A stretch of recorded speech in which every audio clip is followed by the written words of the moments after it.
Welcome to our continuing series of virtual voices focusing on the United Nations Sustainable Development Goals. Our speaker today is Adria Dunn.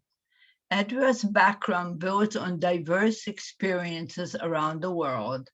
Her career started in Chicago as a futures and foreign exchange broker at the Board of Trade. In 2009, she moved to Singapore and spent 10 years in the region.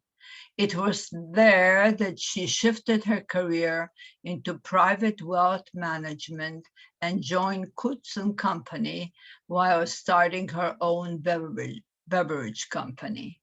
She learned a lot about entrepreneurship and is currently a financial advisor at Morgan Stanley in Miami, Florida.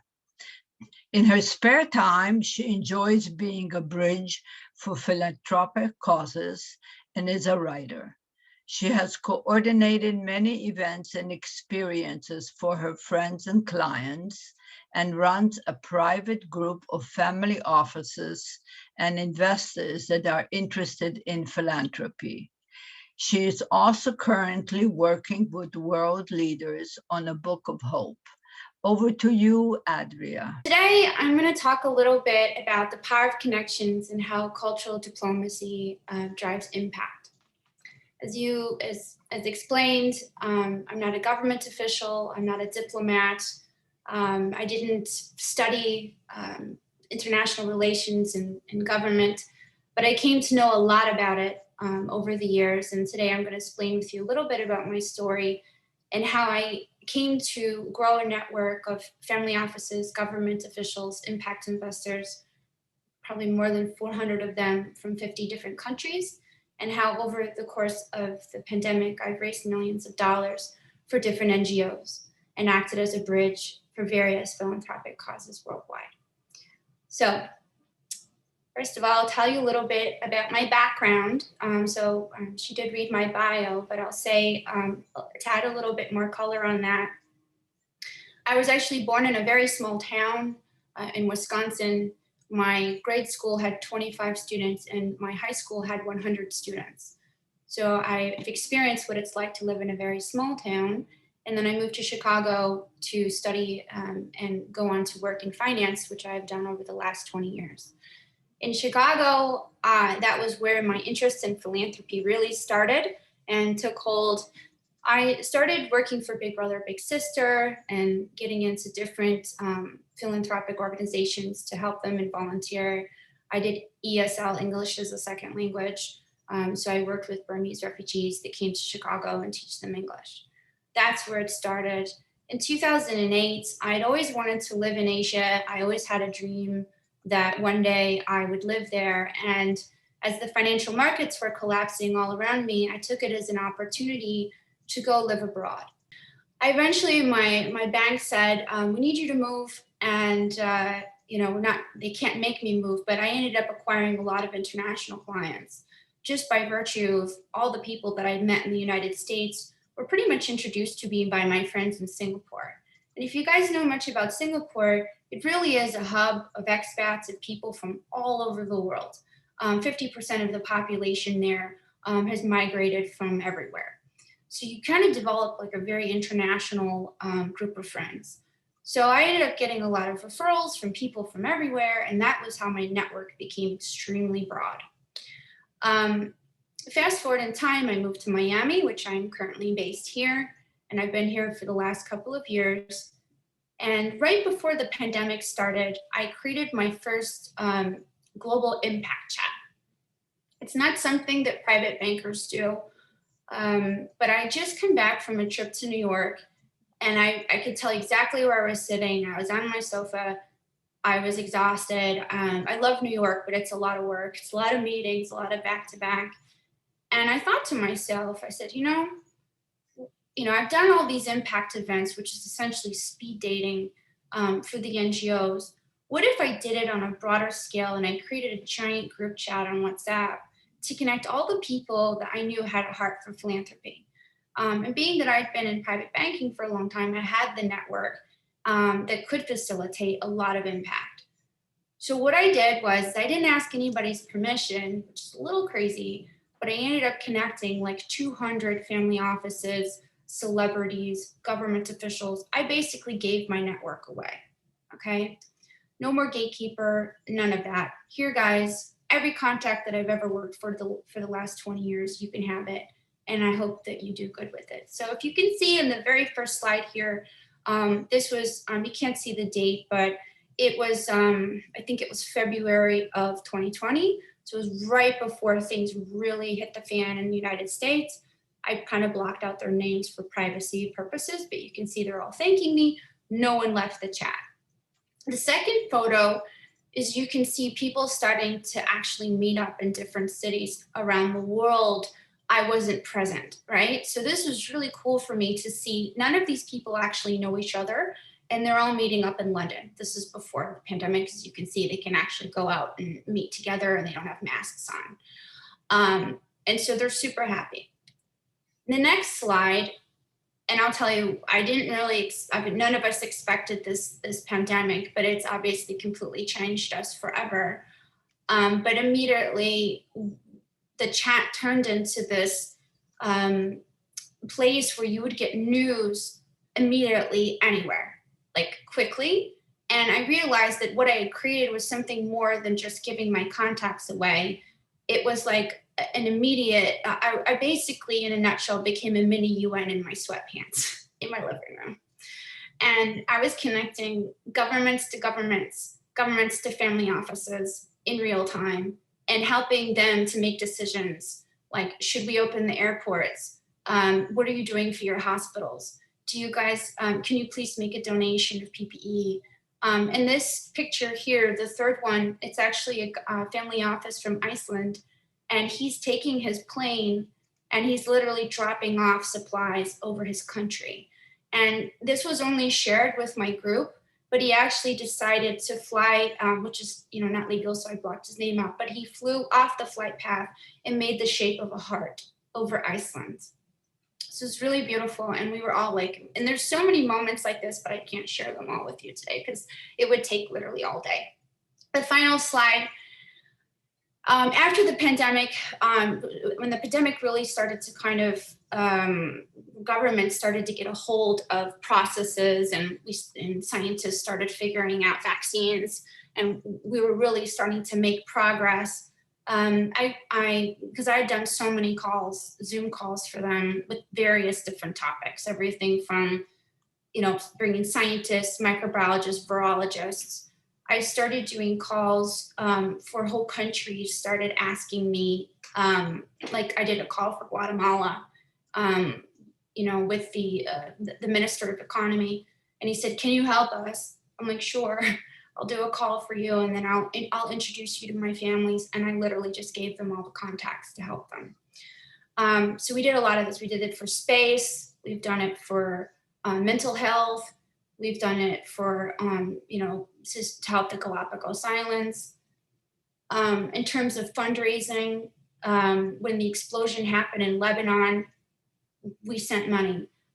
When they had the earthquake in Barbados, we sent 3 containers over. Even when the building collapse happened here in Florida, someone gave, it was like $300,000 immediately to help. There's so many stories of people connecting and helping, and all these different synergies that happen. We're like, how do we help, and how quickly can we do it? The final slide here is a little girl in Russia. I was working with an NGO actually out of New York that works with kids. And she came to me and she said, Lisa really needs a wheelchair.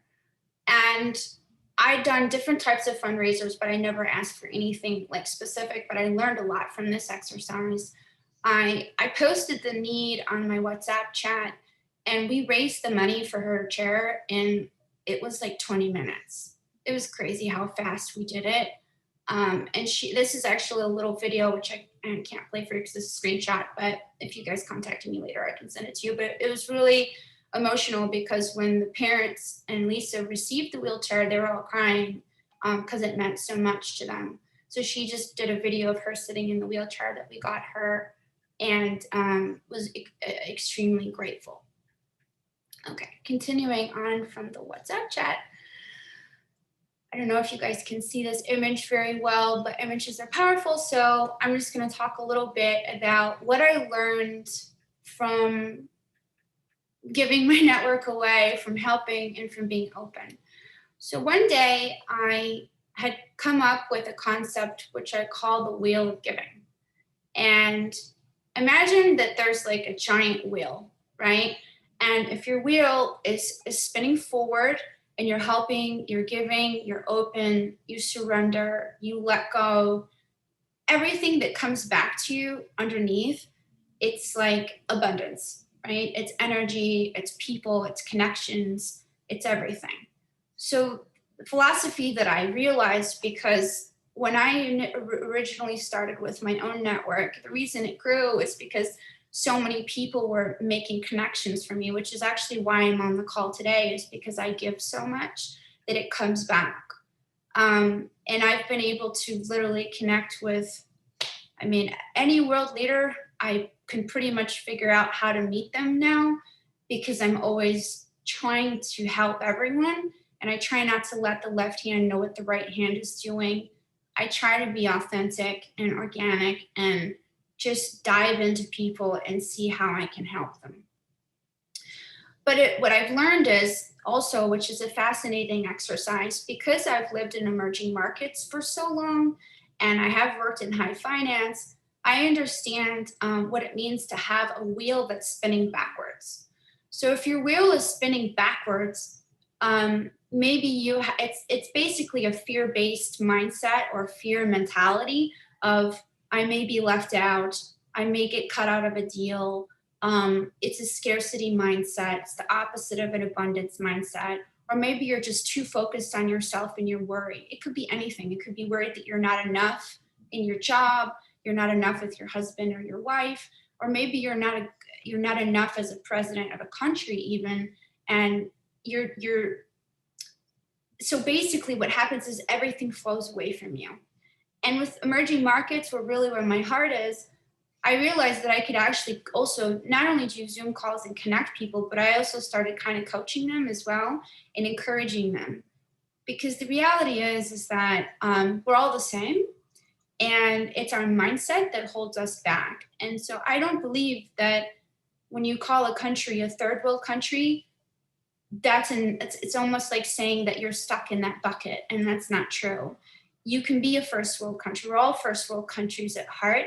It's just that our wheel is broken and that we have the wrong mindset, and that all of our job is to spin the wheel the other way so that we can start encouraging our leaders to see the world through a different frame of mind. So I call that the wheel of giving. And also I would say to be the person that you want to attract is really important. So if you want to be around successful people, then focusing on the qualities internally and working on yourself of people that, that they want to hang out with you, that they want to spend time, that they want to talk to you. And so spend time learning, reading, growing, having experiences, traveling. Like I said, I grew up in a very small town, didn't come from a very famous, I'm not a very, important famous person. I work a very normal job, but in my spare time, I connect with some of the most powerful people on earth. So that's the wheel of giving. The other concept that I want to talk about today is the difference between a bridge and a vine. So cultural diplomacy is a lot about bridge building. But we're all on this call today. Everyone that's attending this call, you've been invited by someone where there's a common link and there's a common interest, right? So maybe you all like golf. Maybe you're all family offices. Maybe you're impact investors. Maybe you're students. Maybe you go to the same school. That's a vine. A bridge is something where you make a connection that's not a normal connection. Because if you're talking in a room and you're speaking to everyone that agrees with you, it becomes an echo chamber. And that doesn't create, basically that creates more cultural bias and that creates more fear.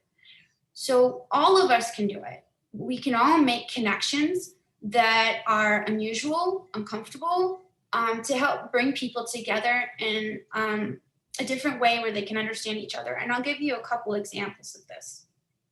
The greatest teacher that I ever had was actually my dogs. So I've always had pets my whole life. When I was in college and I lived in Chicago, I used to rescue pit bulls and rehabilitate them and try to find them new homes, which wasn't a lot of fun for my boyfriend at the time because he would come home and be absolutely terrified by whatever animal was lurking in the house. Especially since they were often put to sleep, then I really had to work with them to try to prevent them from getting on the kill list. So there was one dog in particular that really moved me. He was actually not a pit bull. I went to the shelter that day and I saw that he literally had no sign on the cage. And I put my hand up to the side of the cage to let him smell. He came and he smelled. He stuck his hand out, gave me a kiss on the hand. And I was like, he's not a bad dog. And eventually I was like petting him. And then the people in the shelter came and they're like, whoa. They're like, this is a really bad one. And they actually made me sign a form that I wouldn't sue them for taking this dog. But I took him out in the yard and I walked him around and he was fine. So I said, okay, I'll take him home. And his name was Bear. And as a puppy, he was like 100-pound Belgian Malinois. So I get him home and there at my house, I have my other dog, Max, which is he's a pit bull mix. I don't know what he is, but he's a mix with a lot of things. And immediately these two dogs started going at it with each other. And I was like, oh no. So I had to separate them in different rooms. I had to feed them at different times. I had to walk them at different times. And this process became very exhausting. Eventually, I came up with the idea of, I don't know how I came up with this idea, but I decided to get a giant kennel that was big enough to fit both of them in, but small enough where they wouldn't eat each other alive. And I knew that they were just afraid of each other. And I knew that they wouldn't actually eat each other, basically. So I put them in the kennel. And at first it was a lot of, kerfuffle and whatever. And then they started to kind of calm down because they realized that they were together. So they smelled each other's butts and they did the dog thing. Long story short, those two dogs, I started doing this process of walking them together, putting them in cage time together and getting them to kind of gradually get to know each other more. They became the best of friends. If I wasn't in college at the time and I didn't live in a small apartment, I would have kept Bear, and a family from Iowa came to take him away to go live on a farm. And I literally cried my eyes out in the balcony that day as he drove off. And I still think about it, 20 years later. So what did I learn from that? Fast forward in time, on my group chat, I have a multi-millionaire guy who calls me and he's exited multiple companies. And he says to me on the phone while I'm sitting in Dubai, I'm really intimidated by all these royal families that you have. And he thought I was snooty because I know all these royal families. And if you guys know me, my ancestors are potato farmers, so we're the least royal thing you could find on the planet. But I hang out with everybody, right? And so my goal is to build bridges. So I could feel the negativity, and you guys know you can feel negativity when it's coming out of the phone. And I decided in that moment that I was going to do the same thing with this guy that I did with the dogs. So I immediately did 4 group chats with him with royal families. Bam, bam, bam, bam. 4. And they're famous families at that. And then I sent him a funny little WhatsApp message and I sent him Care Bears as a joke. And I said, now you have to talk to all of them. So this is really cool because after I'd forgotten about it and a few weeks went by, and next thing I know, I see him in LA and he sends me a photograph of him and one of the princes arm in arm, sitting at a breakfast table like the best of friends. And he sent me just one message. He said, thank you, you're changing me. And I thought, wow. And this guy is very stubborn. And I got him to see a different point of view. And I built a bridge, to understand that people are different. So moving on to the next slide, which I think is really important, actually very relevant. Why a rainbow? So this is another analogy that actually me and my colleagues came up with at the bank one day, because we deal with a lot of people with power and wealth and means, But what we understood is that life is really very much like a rainbow. On one side of the rainbow, you have the people who have everything, right? And it seems like they're happy and they have all the wealth and all the means and all the power. And then the other side of the rainbow, you have people who are the most marginalized people on earth. And then there's all of us in between, right? And we're always trying to get to the other side of the rainbow. But what I've learned is from dealing with my clients and having these events is that neither side of the rainbow builds any kind of happiness. There's no security to having a lot of wealth because it can be gone in a minute. But also what they both share on both sides of the rainbow is that it doesn't feel good to be used by people, right? It doesn't feel good if somebody has an agenda with you and they use you just because you have a wallet or because you're famous or they're trying to name drop your name, or it doesn't feel good when you have no power, means, or access, right? So to be conscious of that as we approach people, are we leading with giving? Are we leading with taking? Are we leading with judgment? Are we leading with an open mind about that person and our own views and our own cultural bias? And I'll tell you another story. I have a lot of stories and I use a lot of analogies, so I hope this is okay for you guys, but I learned from experience like this. So one of the charities that I worked with in Oklahoma City was a charity that helped refugees, okay? And in Oklahoma and Texas, like sometimes they don't know what an illegal immigrant versus a refugee is, and it's a big difference, right? So also an educational component on that. I suggested to the charity, I said, why don't, they had this place called The Home, and this is where the refugees would come when they first came to the United States. And it was actually a beautiful house, really cute kitchen. It's like a white picket fence kind of situation just to welcome them. And so we came up with the concept of the wonder of welcome, and that the refugees were the greatest leaders that you've never heard of, because they are truly inspiring and they have these stories that would just blow your mind. So what we started doing was we started inviting some of my contacts and clients and family offices to come for these private intimate dinners to be hosted by a refugee, where they would cook them food and, you know, tell their stories. But if people had never gone to this kind of event before, they wouldn't really know what to expect, because they think, oh, you know, I'm going to come, I'm going to get some business contacts and do some deals, and maybe I'll give them like some money, whatever, right? Which is a lot of the charity events. But this was different. So we'd have either a Congolese man or woman, someone from Burma, wherever, any country, they would come, they'd cook the food, and all of a sudden they would stand up from the table and they would start talking. And the stories that they told, they would be crying, we would be crying, and the next thing you know, everybody around the room just opened up. It was the most real that I've ever seen and experienced ever. And what I realized was that the refugees were the ones that were actually the coaches and the teachers and the healers to my clients.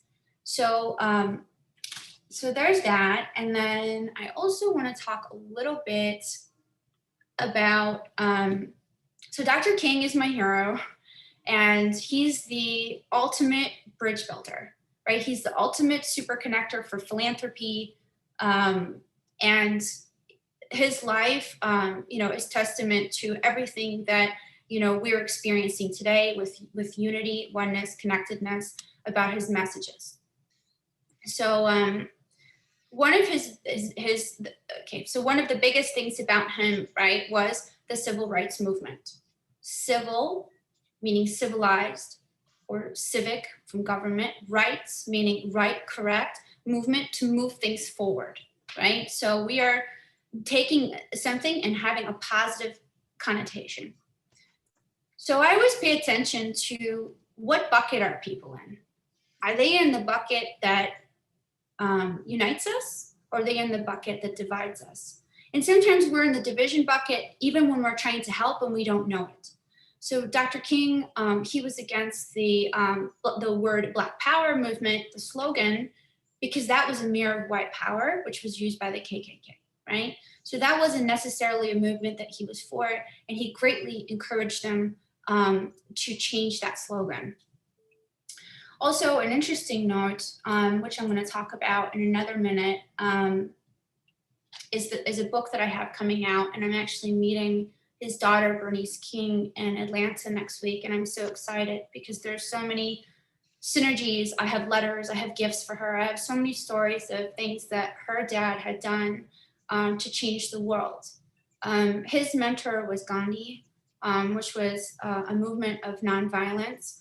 And one of Dr. King's most famous quotes, which I'm pretty sure you guys all know, is, "Darkness cannot drive out darkness, only light can do that. Hate cannot drive out hate, only love can do that."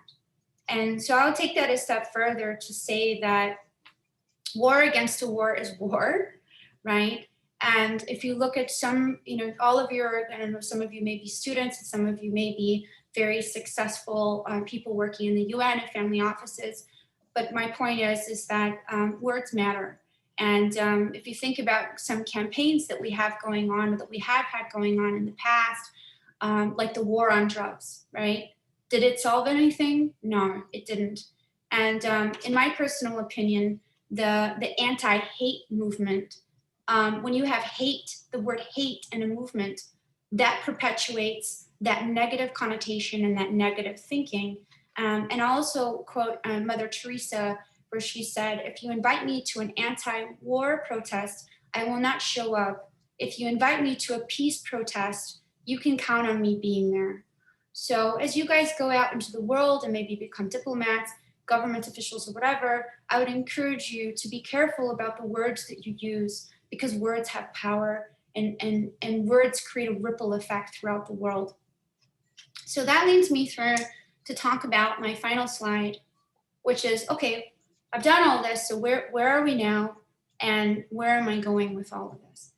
So the word, I'll tell you, back in last October, I had COVID, and I had it pretty bad. I was sick for about 3 weeks, and I was isolated in my apartment here in Miami by myself, and feeling quite miserable with it, but I'm still here to tell the story and the tale. So I had some issues with it, complications, but I have the antibodies, which is good.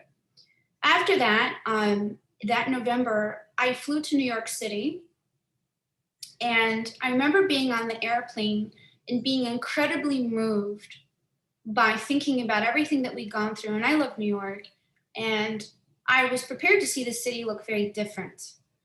At that time, we had just had the riots there. Everything was boarded up. We just had turmoil with getting a new president, and we just had the virus, we had everything going on. Businesses were being failed. People were passing away all around me. And the word hope popped in my mind. Hope was repeating in my brain over and over and over and over again. And I said, okay, this must mean something. And I get to my hotel room in New York, and I call one of my friends who's a big industrialist from South Africa and a big philanthropist. And I said, what are you doing? And he said, oh, I'm writing a letter to your new president. I said, of course you are, as one does, right? And he's like, well, I want to talk to him about Africa, and I want him to hear us. And I said, his name is Ivor. And I said, Ivor, would you be interested in writing a letter to the world, and not just our future president, but to everyone, to inspire them? I said, you've inspired so many people on our Zoom calls. You've inspired so many people on our group chats. And he said, of course, Adria. And I said, and I went a step further, and I said, what if we got all these world leaders together and we had them do a group book? Because I love bridge building and I love connecting people. But why don't I do it in a book format? He's like, Adria, that's the best idea I've ever heard. Let's do it. So I had my first writer. The second phone call that I made that day was to a friend of mine in Florida. She's probably on the call maybe. His name is Tyler Wagner, and he is a publisher of his own company called Authors Unite. At the time, I didn't know what a big deal he was. He was just my neighbor and my juice friend and my yoga friend. But I come to find out later that he was one of the most successful book marketing companies in the world. When I told him my idea, he said, Adria, if anybody can do that, you can. He said, count me in, I'm 100% with you. And by the way, I think this is a bestseller. So it gave me a lot of confidence at that time to go out and talking to leaders and getting them to join us in the book project. It wasn't easy, I will tell you. I'm still working on it now, but I've now signed up 20 countries for my book to date. The goal is to get to 36. Pope Francis is in our book. Mary McLeese, the former president of Ireland, is now in the book. I just signed up Sri Sri Ravi Shankar, the founder of Art of Living and Transcendental Meditation from India. I mean, there's so many honestly incredible people. We have a woman who is a candidate for a Nobel Prize for female genital mutilation. We have, like I said, I'm meeting Bernice next week to talk about the project. But the interesting thing is that it all started with the idea of hope. It all started with the idea of bridge building. And I thought it was important that we take a moment to stop and reflect as we are, hopefully emerging out of this pandemic. As human beings, we all have like ADD a little bit. It's like on to the next thing, on to the next thing, on to the next thing. But I think the pandemic was a time where it was more than just, it was the one time on earth where every living being and animal had stopped. And so I saw that as a point of reflection and also a point of unity and a point of connection to reflect on that. And so that's what I see that the book project really is for me. And it's also a bit of a peace treaty as well, because I do have people in my book in countries that are currently at war with each other.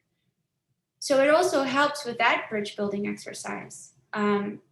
So that's basically what I wanted to share with you guys today, and that, all of you have the ability to kind of start from wherever on the rainbow. It doesn't matter who you are or where you come from, but I think that we all have the ability to be bridge builders. If I can do it, without having this kind of network from zero, and then being able to, fly to Colombia and meet with the president or go and talk to anybody, like all of us can do that. But also, we are also light unto the world, and we also have the ability to lead with our actions and to create change through the slogans that we use, the words we use, and all of these things have power and impact. So I hope this is useful, and that's the end of my presentation. Thank you. Thank you, Ariel. That was very, very interesting. And particularly your focus on how to manage building bridges, the power of words, and the importance of hope. And I think that these are very, very important concepts that you expressed. So thank you very, very much. And now over to Ariel, who will ask you the questions that we have received. Thank you. So your first question is, who do you think is the most inspiring person in the world today who can change the course of history in a similar way to Martin Luther King? Wow, that's a pretty heavy question. I don't think there's one single person, because I've met so many. And I've been getting so many cool referrals for the book project. One of the most interesting ones, which I'll share with you, was actually about a father and daughter from Israel. And they wanted to kind of commemorate the story of Eva Heyman. And Eva Heyman she died during the Holocaust. And she had a diary very similar to Anne Frank. And what they did is they wanted to kind of talk about the Holocaust to the younger generation so that they would understand it, and to keep the people understanding the relevance of what happened so we don't repeat it. And so they got 400 people together and they did a movie documentary about it, and they turned it into an Instagram campaign, which you can find if you Google Eva Heyman Instagram. But I read part of her diary, and there was like a certain point where like I couldn't get past it without crying because it was so intense. So, and I didn't know her story until she was like the father and daughter were recommended to me for my book project, but I may have them both in the book. but I don't know if that answers your question, but like I've met so many people. Like I actually just signed up a comedian from Mongolia in my book, and him and his mother are sharing their stories, and they're incredibly inspirational. So my thing is, I don't think it needs to, I think it doesn't need to be famous people. I think really my message is that, you know, all of us can be great leaders. I don't care if they work at the grocery store. Like the grocery store people saved our butts during the pandemic. And if it wasn't, and the nurses and the ER units, like they were some of the greatest heroes ever. If you guys know any nurses, by the way, I'm looking for one for my book. But it's, yeah, so I think we're all heroes. That's how I feel. Thank you. What was the most important thing to know when developing cultural diplomacy? I think it's important to understand that like every person has, we all have our own biases, and sometimes we surprise ourselves about it. And I think that like the biggest thing for me was when I realized that when I came back from Asia and I moved to a small town, I realized I'm like, wow, I've lived in, you know, first world, second world, third world. I've lived in big cities, small cities, and everyone's kind of afraid of each other and intimidated by one another. Or like I hang out with some of the people who are the most wealthiest people in the world, but I also hang out with some of my friends who are the brokest too, and who cares, right? So it's, people get this thing in their head where they feel like, oh, this person's better than me, or they know something more than I do. But that's just the narrative that we tell ourselves. And so I think what cultural diplomacy really is really learning how to surrender and how to let go, and how to like, you know, love one another regardless of our, you know, our skin color, our political affiliation, our, you know, if we decide to become transgender, whatever it is that they want, we need, ourselves need to learn, okay, how do I learn how to accept that? And how do I lead a message to others that creates a positive ripple effect? Thank you. My next question for you, we have a lot of questions. Oh my gosh. That's why we're moving it. The next question is it difficult to build connections with people from different countries? And what should a person know before reaching out to such people? So all of my connections that I had, the reason I called my book The Vine is because every single introduction I ever received was from a referral. It's not impossible to get cold introductions and reach out to people like on LinkedIn and Facebook. I actually met the Pope through a Facebook connection, which is kind of cool. And then I introduced the Pope to Prince Ermias of Ethiopia through a group chat on WhatsApp. So you can make unusual connections, but I think the key to it is not worrying about how the connections are made, but more about like being the person that they want, like why would they want to meet you, and what can you offer them and help them with, as opposed to what can you take. And meeting people without an agenda, like I will tell you, like everyone replies to me when I message them because they know that when I message them, I'm trying to give them something. And you don't have to have money. It's not about that. Like sometimes it's like you're giving them a connection. I had a woman who was a billionaire from Mexico, and actually I introduced him to Miriam, and Miriam knows her, and she called me after she met Miriam, and she said, you know, you've given me the greatest gift and of friendship. And she was like, some of the people that you've introduced me to has changed my life, because now I'm doing all of these different projects with them, and I would have never known them if it wasn't for you. So you can help. We can all help. We can volunteer. We can get involved in our communities. Like we can all do something to give. And so off of that, how, for someone that's an introvert, would you suggest getting the courage to build those type of connections? Well, first of all, I'm an introvert. So if I can do it, anybody can. I would probably, I hate to admit this, but like when the pandemic happened, I was like, wow, I get to sit around in my sweatpants all day. This is great. Because I'm one of those, I'm an only child, and I get very exhausted when I'm in large groups of people. And this is actually only the second time I've ever given a talk in my life. So I think the key is just be yourself, be authentic, speak from the heart, and people are going to like you the more real you are, I think, because we live in a world where everything is so, people are trying to be so superficial and so fake. Social media kind of perpetuates that a lot. So if you can just be as real as you are with people, they're going to appreciate that, and they're going to see you more as a breath of fresh air. Thank you. My next question that has come in is, what is the best place or platform to make connections for growing a business or a project? I would say become your own center of influence. Don't use other platforms. I actually rarely go to other people's events. I create my own. And who was it? Andy Warhol said that I would never be a part of any club that would have me as a member. And when I first moved to Singapore, I didn't have the network to work in private banking. I didn't go to an Ivy League school. I didn't have the family background. I didn't tick all the boxes. So I knew that I had to be a center of influence myself. So I would suggest that, use WhatsApp like I did, form communities, form meetup groups in your town, keep it themed and tight, set rules around it. Like on my group chats, I don't allow politics. I don't allow any negativity.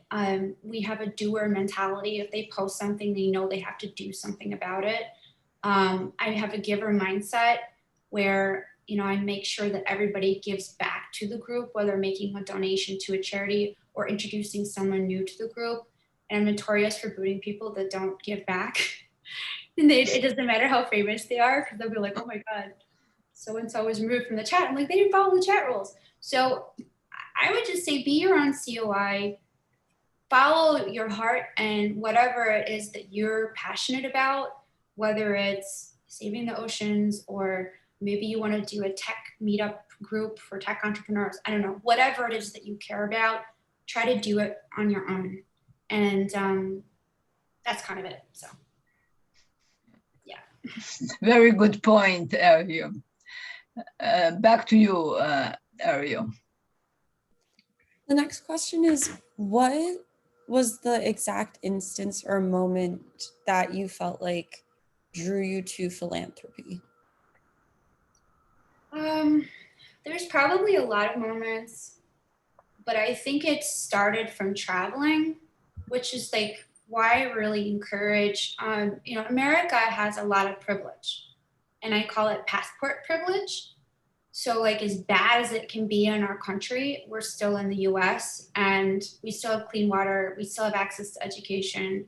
We still have access to there's programs if you can find them, right? But if you're from a third world country where there's no electricity or there's no school for you, or you're worried about being sex trafficked, or you're worried about the drug lords in your neighborhood, and it's a whole another deal. So I spend a lot of time traveling to places like El Salvador, Tegucigalpa, Honduras. A lot of my clients are from South Africa. When I was in Asia, I went everywhere. And honestly, it's heartbreaking. And part of my reverse culture shock when I came back to the United States was that it felt a bit entitled. I just wanted to scream from the rooftops, like how lucky we are and how blessed. And I've had friends from, and I won't say which countries, but like emerging market countries, where we would go on holiday together and we would get stuck at customs because they would stamp my passport for 90 days and they would give them, either they wouldn't give them a stamp, or maybe they'd give them 5 days and they'd want to check their bank accounts.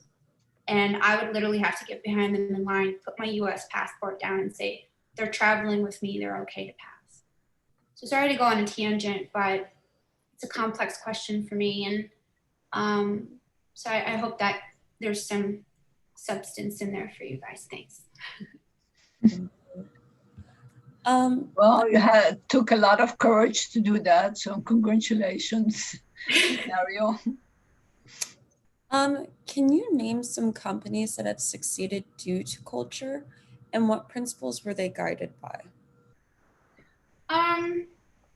Oh, there's one example that I'll give, which was Johnson and Johnson.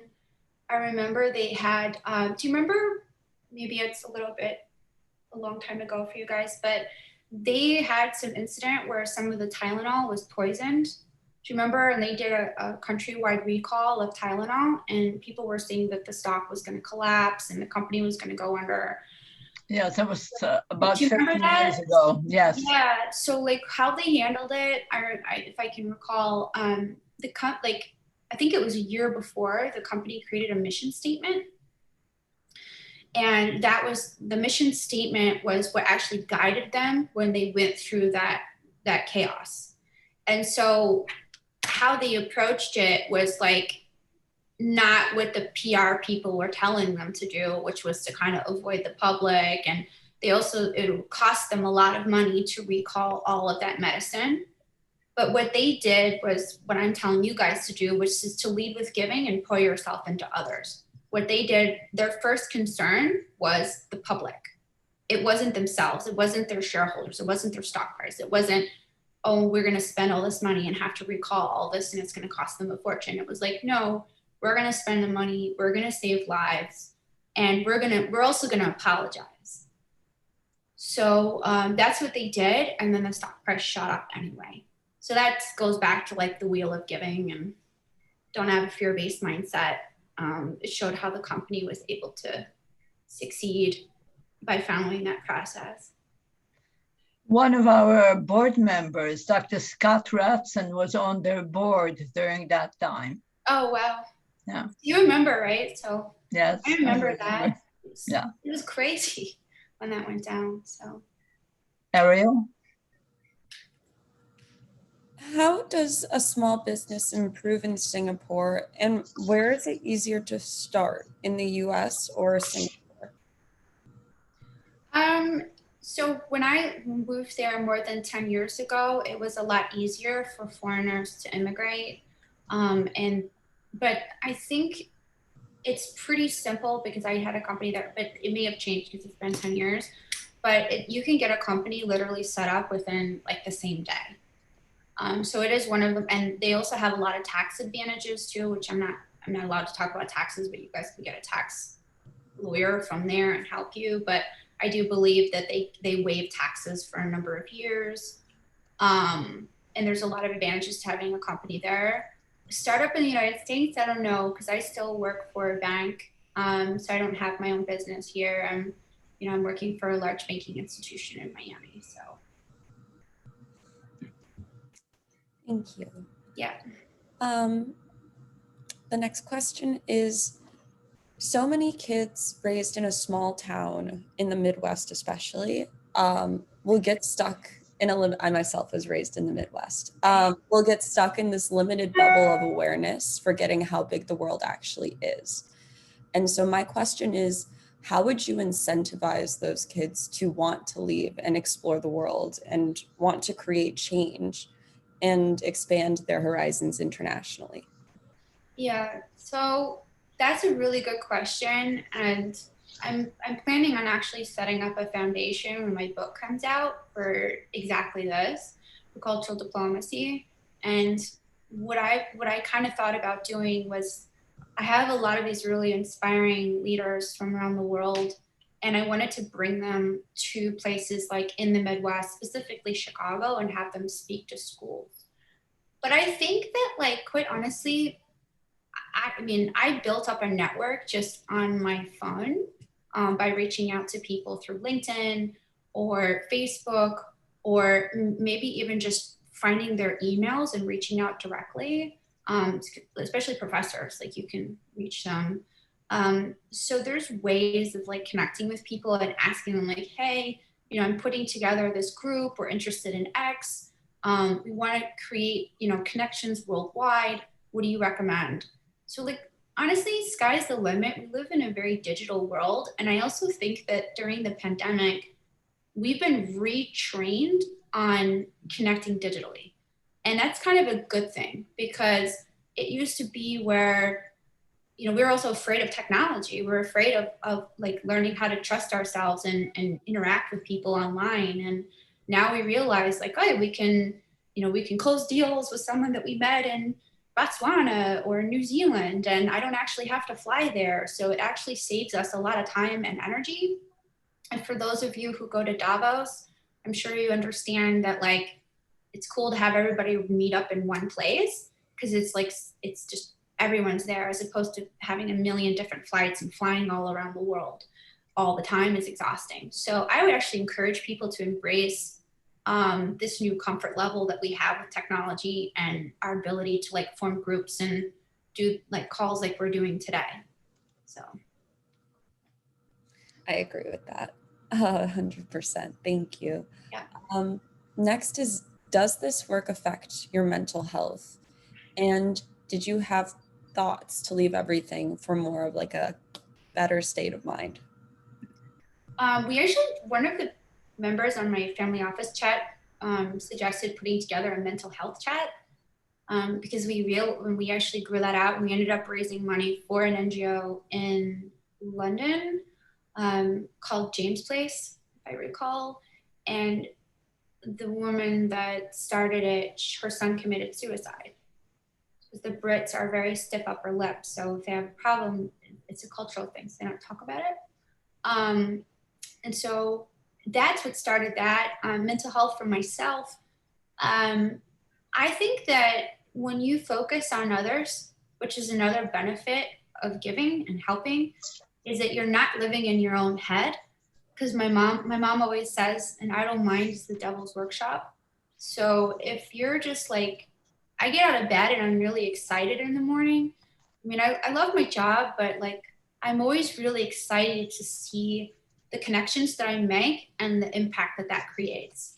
And I'm really excited about my book. I think it's the coolest thing I've ever done. And I love the fact that I'm bringing all these people together. So mental health for me is okay. It does get exhausting sometimes because I do get a lot of referrals and I do want to help everyone, but I've learned to also set boundaries with my time because there's only one of me. So I think the benefit of having a big network is I'm like, hey, I can't help you with this, but I can introduce you to Sally or Bobby or Sarah, and they would love to help you with that. And then they're actually a better fit and more knowledgeable than I am. So that's it. And can you talk a little bit more about how your book represents the impact of culture? Sure. Well, I will say that one of the examples that I'll give in book, remember I talked about how I have countries that are at war with each other in my book. So I have Armenia, who's been at war with Azerbaijan. They're one of the countries that was having pretty serious, people were dying and everything during COVID. And I remember the first letter that one of the ministers sent me. I said, well, we should probably rewrite this. And I actually sent him Dr. King and his speech about loving your enemies, which you can find on YouTube, which is a really good speech, by the way. And he talks about agape love. So agape love is actually the most powerful love on earth. And it's, they call it like love for your enemies. So it's fascinating. It's a simple concept, but I figure if I can get them to write a message of hope and compassion and be kind to the country where they're at war at, then maybe that would help the cultural bias that the other country has and not put them all in the same bucket and say, well, there's one person who is gonna, send positivity to us. So we can't obviously say a whole country is like X. Does that make sense? Mm-hmm. So I'm kind of trying to do that a little bit, and I'm pretty strategic on the countries that I choose for the book. Well, Adria, there's another question that came, and that is, have you worked with homeless or orphan children? Yeah, so they must have joined the Zoom a little bit late. So my first slide, I was working with orphanages in Southeast Asia, that was the beginning of my impact events and how everything started. And then I mentioned in the photograph that the girls, one of the girls that I looked after, her mother was murdered by her father, and he was put in prison. And then the boy was in a family of like 10. and 10 siblings, and he wasn't being paid attention to, and he was getting in trouble. So 20 years later, I still know these kids, and still they're, well, maybe 10 years later, and they're like adults now, which is super weird to me, but they're doing well. And I would like to think that maybe I played a small part in their life. I don't know, but they turned out all right. So. That sounds very, very, how should I say it, heart-lifting, that you have also seen the results of your work from different perspectives. So that must give you a great deal of pleasure and satisfaction. It does. It does. I think giving, it feels the best of anything, you know, of helping people. It gives you the best satisfaction. And that's what I also tell, I try to encourage like my clients, or, you know, my friends who are very mega wealthy and successful, because they will try to climb that mountain to try to achieve so much. And then oftentimes when they get there, they have this emptiness inside of themselves. And then it goes back to basics again, which is, it's always philanthropy.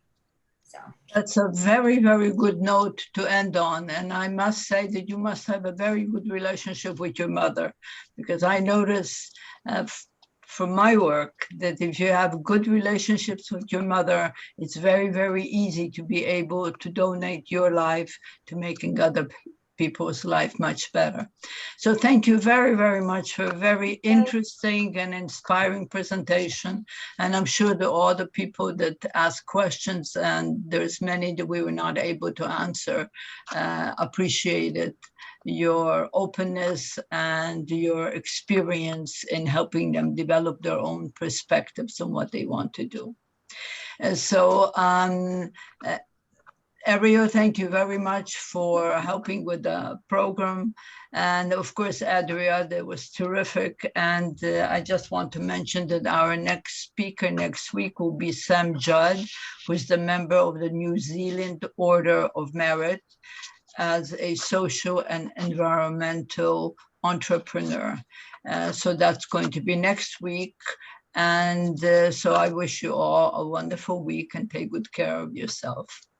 thank you so much, guys. Have a great day. Thank you, Adria.